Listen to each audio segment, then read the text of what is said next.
دلم خزان و پاره شد آه از درد عشقت بدان، تنم جسمی بیکاره شد آه از درد عشقت بدان. از علم های رفتنت همیشه با چشمی ترم، با سوزشی غم های تو بدان که من خاکی سرم.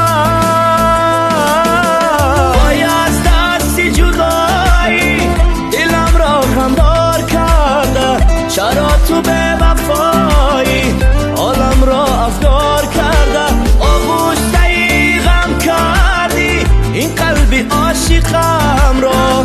چرا تو خونشار کردی با جبری خود دلم را، با جبری خود دلم را.